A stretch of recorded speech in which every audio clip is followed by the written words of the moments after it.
अस्सलाम वालेकुम, welcome to another video of electric bike series.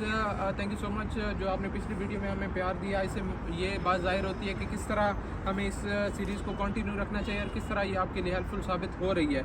तो आज की जो हमारे पास बाइक है रिव्यू करने के लिए वो सी सेगमेंट की बाइक है इलेक्ट्रिक बाइक में। और इसको सी सेगमेंट मैं इसीलिए कह रहा हूँ क्योंकि मैंने 3 सेगमेंट्स में डिवाइड किया है। ए सेगमेंट की वो बाइक्स हैं जो तकरीबन 72 वोल्ट्स में आती हैं। बी सेगमेंट की वो बाइक्स हैं 60 वोल्ट की बैटरी के साथ आती हैं। और सी सेगमेंट की जो बाइक है ये सबसे छोटी बाइक्स होती हैं जो 48 वोल्ट की बैटरी के साथ आती हैं, जो आज हमारे पास मौजूद है। और मैं कोशिश कर रहा हूँ कि मैं सबसे पहले उन बाइक्स को आपके पास लाऊँ, उनकी इन्फॉर्मेशन दूँ जो मेरे अपने इस्तेमाल में रही हैं, ताकि मैं उनके बारे में बेहतर आपको गाइड कर सकूँ कि ये किस तरह की बाइक्स हैं, आपको लेनी चाहिए या नहीं लेनी चाहिए और ये किस ऑडियंस के लिए बनाई गई है। तो आज ये है जो सबसे छोटी बाइक है, क्योंकि पाकिस्तान में भी ये जा रही हैं और मैं देख रहा हूँ कि बहुत से रिव्यूअर जो इलेक्ट्रिक बाइक को रिव्यू कर रहे होते हैं सबसे पहले वो यही कहते हैं कि शायद ये बच्चों के लिए, तो ये इसकी वजह से फिर लोग इसको ले ही नहीं रहे। और मैं आपको बताऊंगा कि चाइना में किस कदर इसको इस्तेमाल किया जाता है और ये पाकिस्तान में क्यों लोगों को लेनी चाहिए। हम अपनी वीडियो ही वॉक अराउंड से शुरू करते हैं एज़ ऑलवेज़। तो इस बाइक को देखते हैं। वैसे तो ऑफ़र करने के लिए इस बाइक में बहुत ज़्यादा कुछ नहीं है, लेकिन जो छोटी छोटी डिटेल्स हैं हम उसके बारे में थोड़ी थोड़ी बात करते हैं। तो फ्रंट साइड पे अगर हम इसको देखें तो फ्रंट साइड पे एक इसका LED बल्ब दिया गया है। उसके सामने एक टोकरी दी गई है जिसमें आप अपना सामान वगैरह रख सकते हैं। इस वाले जो छोटा सी सेगमेंट की बाइक जिसको मैं कह रहा हूँ, ये तकरीबन सारी इलेक्ट्रिक बाइक की कंपनीज़ बनाती हैं, चाहे वो यादिया हो, चाहे वो ल्यूयुएन हो, चाहे वो टेलजी हो। तो वो तमाम कंपनीज़ बनाती हैं। किसी में ये जो सामने वाली टोकरी है ये मेटल में नज़र आएगी, किसी में ये प्लास्टिक में नज़र आएगी। तो वो डिफरेंट कंपनीज़ जो हैं वो अपनी जो हैं डिफरेंट तरह की वो बनाती हैं।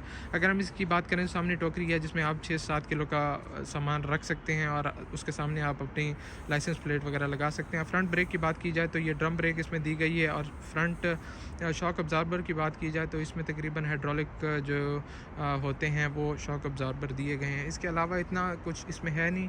तो अगर इसके हम स्पीडोमीटर की बात करें तो इसमें सिर्फ जो है हमें बैटरी के सेल्स नज़र आते हैं। और साइड पे अगर हम इसको देखें ऑन ऑफ का बटन है, उसके साथ हमें रिमोट दिया गया है। रिमोट के साथ हमें लॉक अनलॉक कर सकते हैं। और इसी अगर हम बात करें इसी रिमोट के साथ आप इस इलेक्ट्रिक बाइक को स्टार्ट भी कर सकते हैं। तो ये देखें इसके साथ ये इस बटन के साथ ये स्टार्ट भी हो जाती है। तो आप कह सकते हैं कि कीलेस जो है आप इसको यूज़ कर सकते हैं, लेकिन इसके साथ की भी दी गई है और ये की तकरीबन इधर लगती है। कुछ सी सेगमेंट की बाइक में भी स्पीडोमीटर में स्पीड भी नज़र आती है, लेकिन इस वाले मॉडल में ये वाली जो है सहूलत मौजूद नहीं है। अगर हम बात करें नीचे जो है इसकी बैटरीज मौजूद हैं और 2 बंदों के बैठने की कैपेसिटी है। और पीछे जो है ये बैक रेस्ट दिया गया है और पीछे टेल लाइट भी दी गई है, जिसका मतलब ये है कि ये रात को भी आराम से चलाई जा सकती है। एक बात जो मुझे इसमें पसंद नहीं है वो ये है कि इसमें इंडिकेटर्स मौजूद नहीं हैं जो कि होने चाहिए। कुछ इस सेगमेंट की बाइक में इंडिकेटर्स मौजूद होते हैं, लेकिन इस वाली पर्टिकुलर मॉडल में नहीं है। अगर हम बात करें तो इसमें एक नॉर्मल स्टैंड है, उसके बाद जो दूसरा बड़ा स्टैंड जिसको हम कहते हैं वो भी मौजूद है। और पीछे जो है वो मैकेनिकल शॉक्स दिए गए हैं जो कि बहुत ज़्यादा कोई कंफर्टेबल नहीं है। तो इसके साथ क्योंकि इसको पैडलर भी कहा जाता है, उसकी वजह से इसमें पैडल्स भी मौजूद हैं कि अगर आप इसके साथ पैडल लगाते हैं तो इसकी चेन के साथ पिछला टायर कनेक्टेड होता है, तो आप इसको पैडलर एज अ साइकिल भी यूज़ कर सकते हैं अगर बैटरी ख़त्म हो जाती है तो।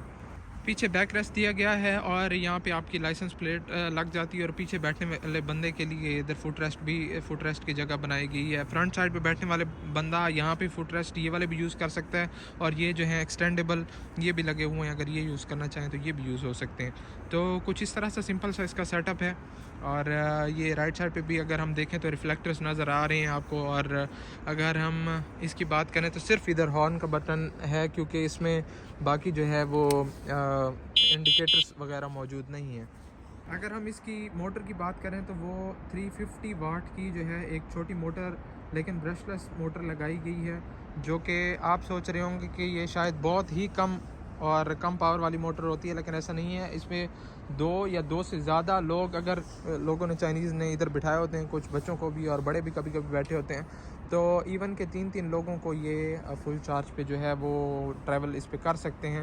ये लॉन्ग डिस्टेंस ट्रैवल के लिए वैसे भी नहीं है, क्योंकि ये 350 वाट की एक तो मोटर है। उसके बाद इसके साथ जो मैक्सिमम स्पीड आप अचीव कर सकते हैं वो 25 किलोमीटर पर आवर की ही है। तो आप ये नहीं एक्सपेक्ट कर सकते कि इस मोटर के साथ आपको 100 किलोमीटर या 60 किलोमीटर पर आवर की स्पीड मिले। अगर हम बैटरीज़ की बात करें जो इस मोटर को पावर करती हैं तो वो इस जगह पे मौजूद हैं, जो कि तकरीबन 48 वोल्ट 24 एम्पेयर की बैटरीज़ हैं, 25 एम्पेयर की। और वो इधर इसीलिए रखी गई हैं ताकि इसका वेट जो है ना वो बैलेंस हो और इसकी रोड ग्रिप जो है ना वो इससे बेहतर हो जाती है, रोड क्लियरेंस भी अच्छी हो जाती है। तो इसकी बैटरी की प्लेसमेंट जो है वो बहुत अच्छी है। अगर हम बैटरी लाइफ की बात करें तकरीबन हम 1.5 साल से इसको यूज़ कर रहे हैं और अभी तक कोई ख़ास ज़्यादा हमें रेंज में डिफरेंस नज़र नहीं आया। अगर हम इसकी रेंज की बात करें तो तकरीबन ये एक चार्ज में जो है वो 25 से 30 किलोमीटर अभी हमें निकाल के देती है। अगर न्यू हो तो 5-10 किलोमीटर इसके एक्स्ट्रा आप डाल लें, वो एक्स्ट्रा हो जाते हैं।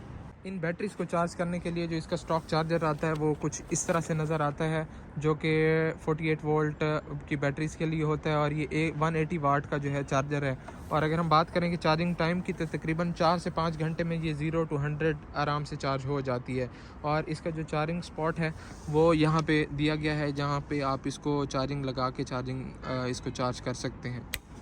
अगर हम इस बाइक के फ्रेम की बात करें तो ये यूनी बॉडी तकरीबन एक इसका फ्रेम है जो कि मेटेलिक फ्रेम है, इसमें स्टील फ्रेम भी आता है। आई एम नॉट श्योर ये वाला जो फ्रेम है ये स्टील है या नहीं, मुझे नहीं लग रहा, इसीलिए मैं आपको ये नहीं बता रहा कि इसमें ये स्टील फ्रेम है या नहीं है। तो कुछ इस तरह की चीज़ें निकल के आती हैं इस बाइक को लेके। अगर हम इसकी टारगेट ऑडियंस की बात करें तो ये ज़्यादातर ख़वातीन चाइना में यूज़ करती हैं और वो 2-2 3-3 जो हैं वो बैठी होती हैं। 2-2 तो मैक्सिमम मैंने देखा है कि चाइना में जो कम्यूट के लिए यूज़ होती है। अगर मैं ऐसा कहूँ कि ये बाइक तकरीबन 60% तक चाइना में यूज़ होती है और चाइना की तकरीबन 60% जो बाइक्स हैं वो यही सी सेगमेंट की बाइक्स हैं, क्योंकि ख़वातीन जो आने जाने के लिए, यूनिवर्सिटी के लिए और अपने काम के लिए, रोज़मर्रा की ज़िंदगी के लिए यही यूज़ करती हैं और ये मोर देन इनफ है उनके लिए। अगर मैं इस बाइक की प्राइस की बात करूं तो तकरीबन हमने ये 1.5 साल पहले जो है 1500 युआन की ली थी, जो तकरीबन पाकिस्तानी 60,000 रुपये बनते हैं। तो अभी भी इसकी यही कीमत चल रही है, डिपेंडिंग ऑन कि कंपनी कौन सी है, LUUN है, टेल जी है। लेकिन मैं सबसे ज़्यादा जो रिकमेंड करूँगा वो यादिया की बाइक को करूँगा। यादिया की बाइक्स बहुत अच्छी हैं, च्यूहाओ की बाइक्स बहुत अच्छी हैं और नीयू की बाइक्स बहुत अच्छी हैं। सी सेगमेंट की इन कंपनीज़ में से किसी भी अगर आपको कंपनी की बाइक पाकिस्तान में मिल रही है अच्छी कीमत में तो आप ले सकते हैं। और जिस तरह मैंने आपकी इसकी यूटिलिटी आप लोगों को बताई, आप उस तरह इस्तेमाल कर सकते हैं। मिलते हैं ऐसी किसी और वीडियो में, तब तक के लिए इजाज़त दें। अल्लाह हाफ़िज़।